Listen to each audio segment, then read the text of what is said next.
Occasion ఏదైనా location ఎక్కడైనా తెలుగువారి వేడుక అంటే ఆలివ్ మిఠాయి ఉండాల్సిందే. భారత సైనికులు ధైర్యానికి, త్యాగానికి, దేశభక్తికి నిలువెత్తు నిదర్శనం.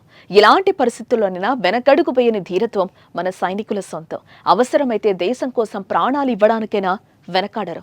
కానీ యుద్ధానికి సిద్ధమే అంటూ ప్రగల్భాలు పలుకుతున్న పాకిస్తాన్లోని సైనికులను యుద్ధ భయంతో గజగజా వణికిపోతున్నారు. బతికుంటే బలిసా కన్నా తినొచ్చు అంటూ ఉద్యోగం విడిచి పారిపోతున్నారు.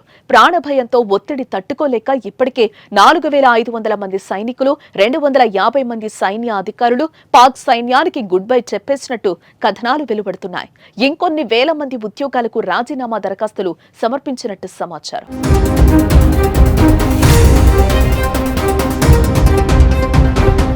అంతెందుకు, ఇలాంటి సమయంలో సైన్యానికి ధైర్యం నూరుపోసి కథన రంగంలో దిగాల్సిన పాక్ ఆర్మీ చీఫ్ మునీర్ పత్తా లేకుండా పారిపోయాడు కదా. ఎక్కడున్నాడో తెలీదు. ఆయన పాక్ ఆర్మీ హెడ్ క్వార్టర్స్ రావల్పిండిలో బంకర్లో దాక్కునున్నారని పాక్ ప్రభుత్వంలో కొందరు అధికారులు చెప్తుండగా, మునీర్ దేశం విడిచి భార్య పిల్లలతో పరాయి దేశంలో తలదాచుకుంటున్నట్లు వార్తలు వస్తున్నాయి. కానీ పాక్ ప్రభుత్వం మాత్రం వీటిని ఖండిస్తోంది. ఇప్పటి వరకు అతడు మాత్రం బయటకు రాలేదు.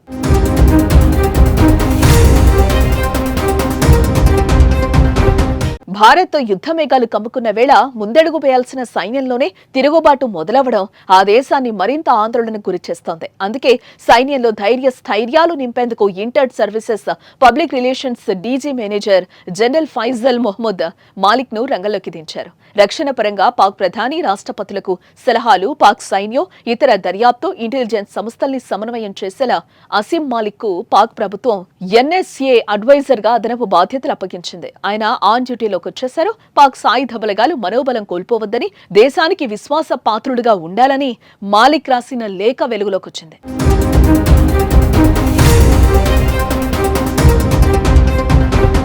మరోవైపు పాక్ దేశంలో అంతర్యుద్ధం తీవ్ర స్థాయికి చేరింది. పాక్ సైన్యానికి బలూచిస్తాన్ కంటి మీద కునుకు లేకుండా చేస్తోంది. సింధు రాష్ట్ర రైతులు ఉద్యమిస్తున్నారు. ఇప్పుడు భారత్ ఏ క్షణమైనా దాడి చేసేందుకు తుపాకులు ఎక్కుపెట్టి కూర్చుంది. దీంతో పాక్ ప్రభుత్వానికి ఏం చేయాలో తెలియక తలలు పట్టుకుంటున్నారు.